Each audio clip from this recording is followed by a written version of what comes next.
Lição 13, orientações à família, e o tema é perdão na família. Conceder perdão entre os familiares. Todo ser humano nasce com um senso de pertencimento. Ele deseja saber que pertence a algo maior do que ele. Ao longo da vida, estabelecemos laços que são vitais para o nosso desenvolvimento e felicidade. Todavia, por conta da pressa de nossos dias, temos nos isolados dessas conexões tão preciosas.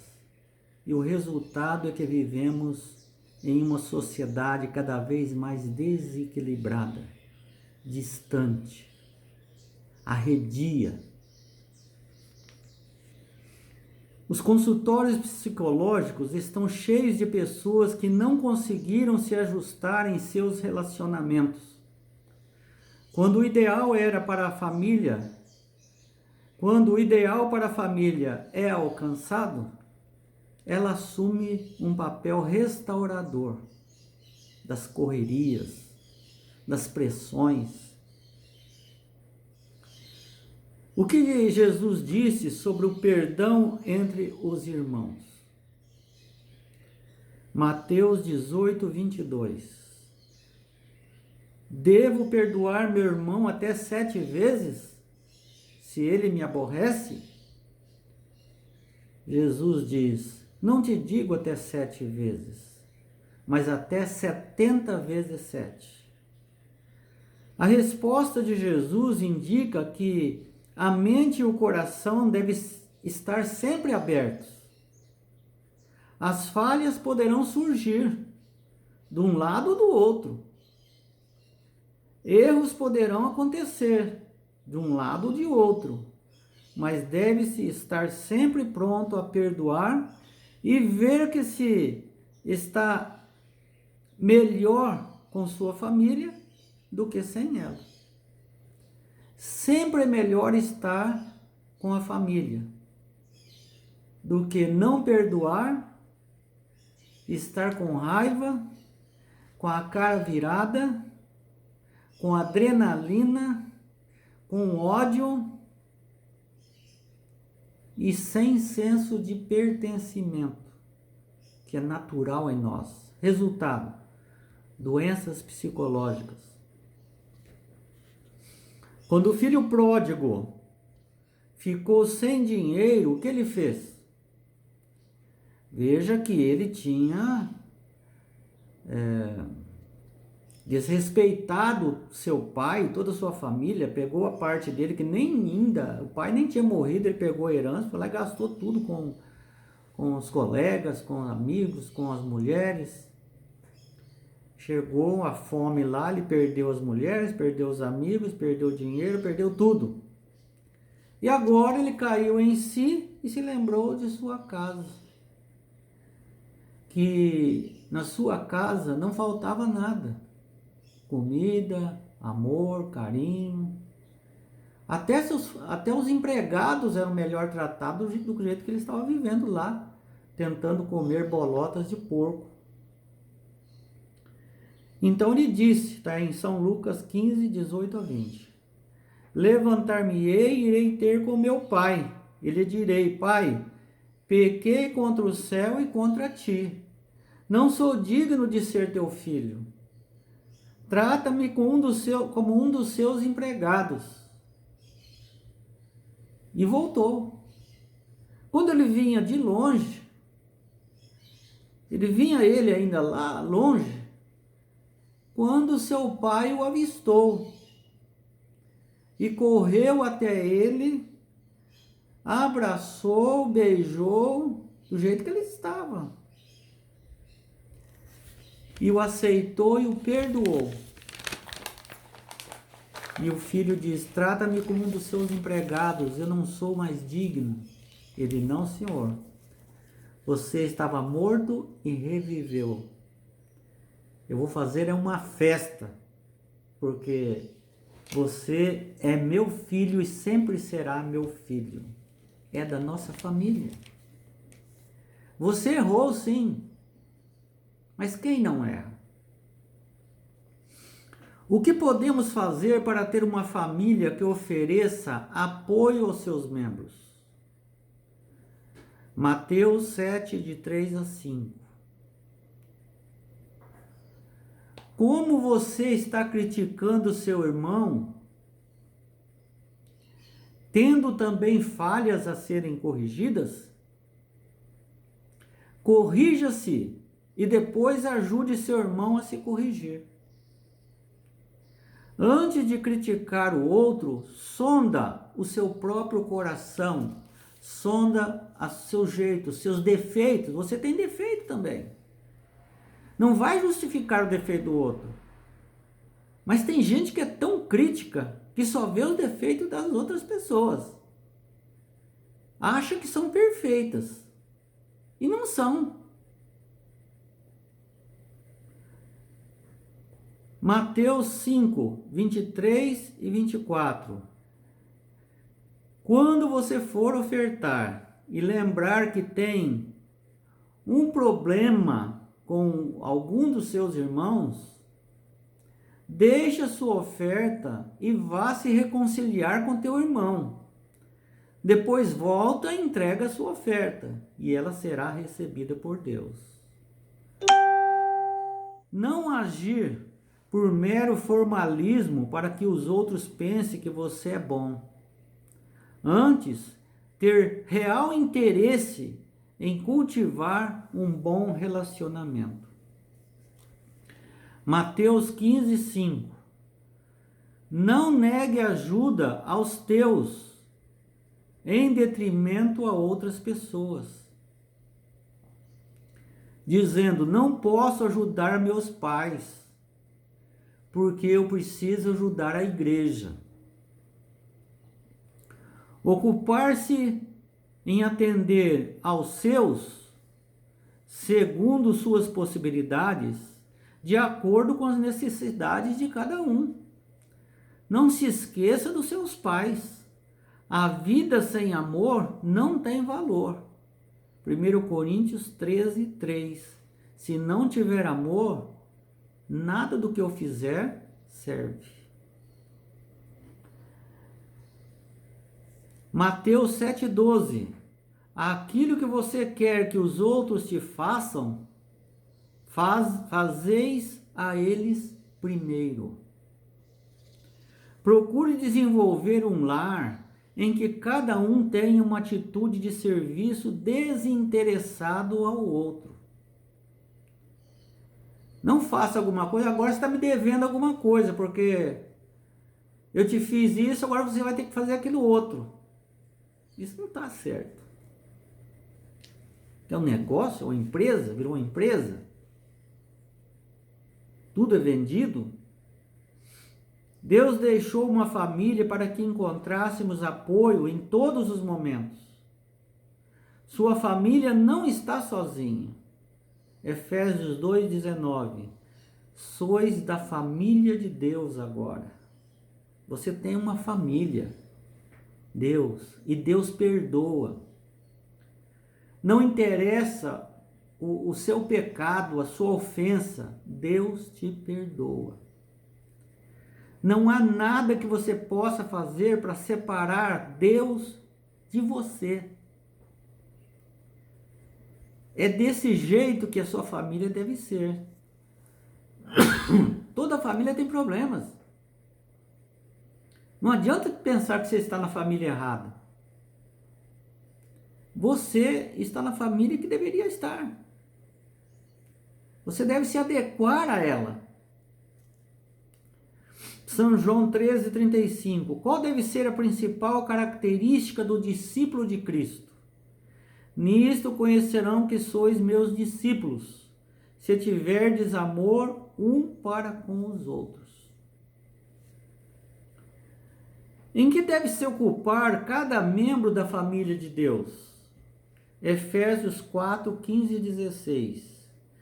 Seguindo a verdade em amor, cresçamos em Cristo.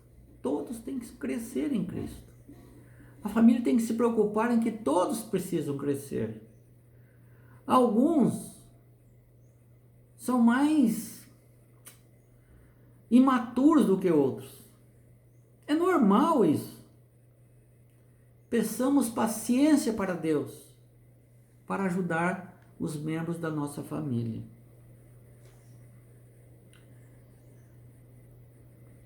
Hebreus 3,13: exortai-vos mutuamente para que nenhum endureça o coração para Deus.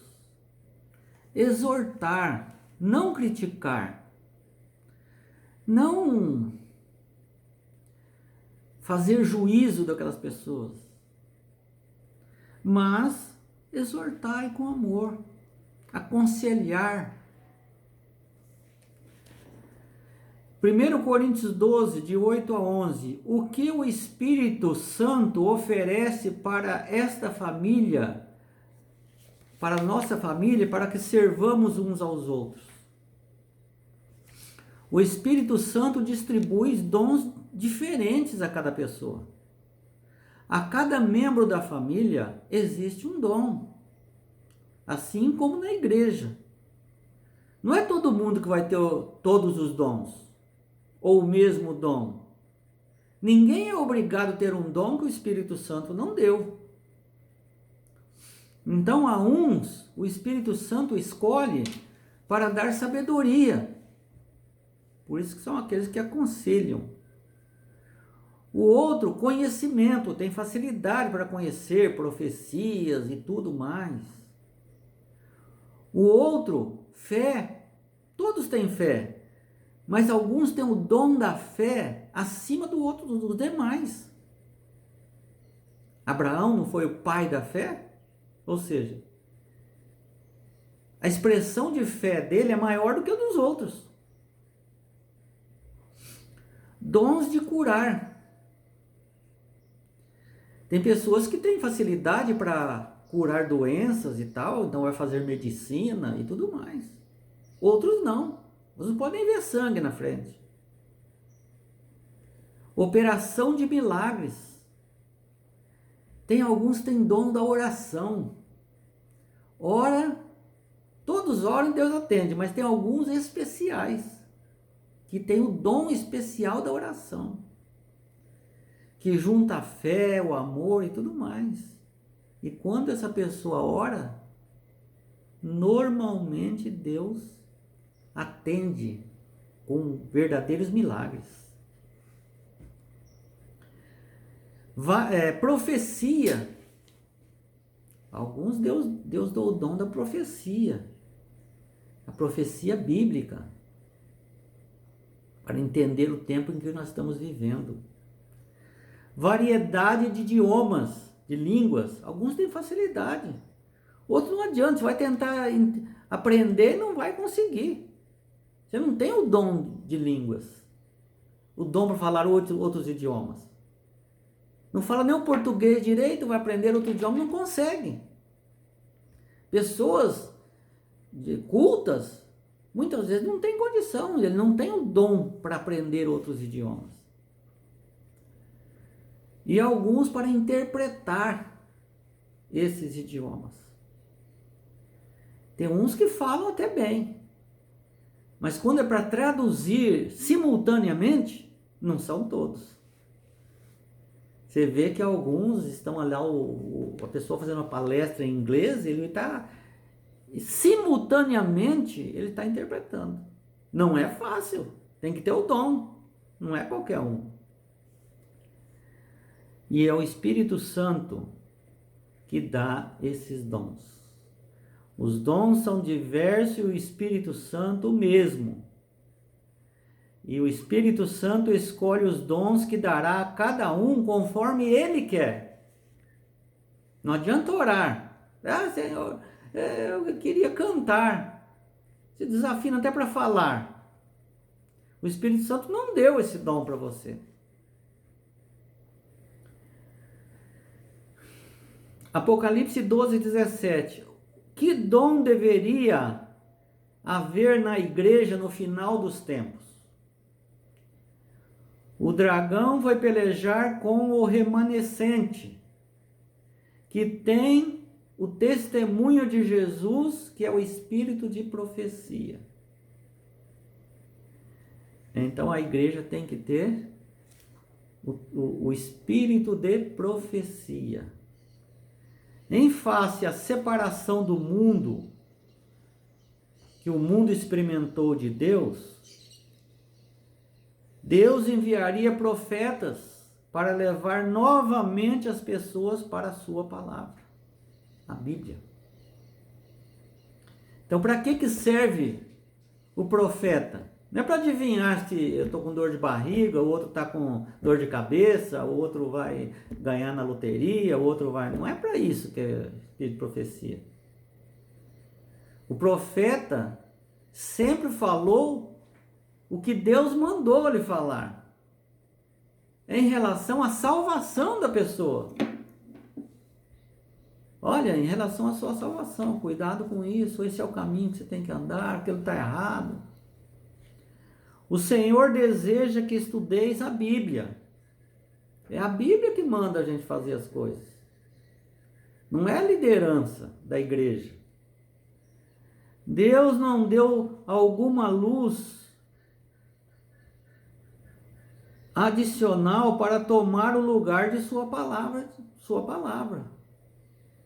Ah, mas o discípulo tal, o profeta tal, o padre tal, o pastor tal, o apóstolo tal, está falando que isso aqui, mas não está na Bíblia, está ao contrário, ele está falando.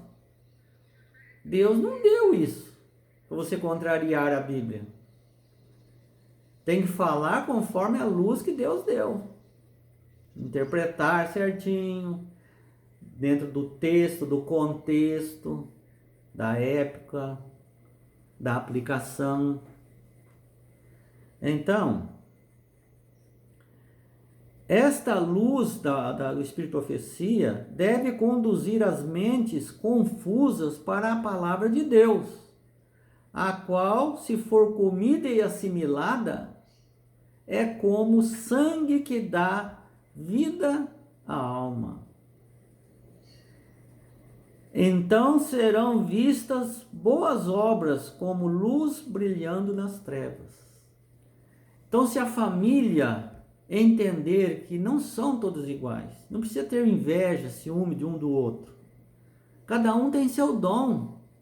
Cada um desenvolve o seu dom da melhor maneira possível para que a sua família possa ser bem-sucedida, para que juntando o todo possa ser o resultado felicidade, contentamento, alegria, porque cada um está exercendo o seu dom, não esquecendo ninguém para trás. Qual a decisão que você precisa tomar? Desejo servir a minha família. Tem alguns que invertem a coisa. O grau de prioridade que Deus ensina na sua palavra é a seguinte: Deus em primeiro lugar, buscar a Deus sobre todas as coisas. Primeiro lugar. Segundo lugar, a família. Nós não devemos deixar de cuidar da nossa família, diz Timóteo. Porque senão nós nos tornamos pior do que o descrente. E estamos negando a fé. E também, o que adianta ganhar o mundo inteiro e perder a sua família? O que adianta? Então, primeiro lugar, Deus. Segundo, a família. E terceiro, igreja. Quarta, parentes. Quinto, amigos. Sexto, outros desconhecidos. Considerando todas as pessoas. Mas atenção, prioridades são essas. Você não pode chegar e confundir igreja com Deus. A igreja não vai te salvar. É um lugar onde se reúne todas as pessoas que Deus está presente, abençoando, esclarecendo. É muito importante. Por isso que ele fala, não deixeis de congregar-vos, como é costume de alguns. Então a gente tem que ir na igreja. Mas veja, se você tem a mãe ou alguém doente e está sofrendo, precisa levar no hospital, você vai deixar ela em casa lá sofrendo porque você tem que ir na igreja? Ah, hoje eu tenho que pregar na igreja. Eu não posso levar minha filha, meu irmão, minha mãe, minha esposa no hospital. Depois eu levo. Não é assim. Você liga na igreja e fala, não posso pregar hoje, estou levando minha esposa no hospital, estou levando minha família no hospital, ela está sofrendo, é urgente, não tem ninguém para fazer isso. Então, família em segundo lugar. Agora, Deus em primeiro, não se negocia. Se Deus falou que é para fazer isso, faça aquilo. Não discuta e não coloca, nenhum ser humano vai fazer você fazer diferente. Você pode perder o emprego, você pode fazer o que você quiser. Mas aquilo não... O Daniel foi jogado na cova dos leões, os companheiros dele na fornalha, e os discípulos foram todos mortos, o João foi preso. Por quê? Porque Deus em primeiro lugar. Não são os homens que vai me obrigar a fazer coisa diferente. Então, a família é importantíssima. Porque se você não cuidar da sua família, você negou a sua fé. É pior do que os cristãos, os que não creem. Então, desejo servir a minha família. Desejo usar os dons que Deus me deu para edificar os outros. E desejo colocar a Deus em primeiro lugar, acima de qualquer coisa. Felicidades para você e sua família.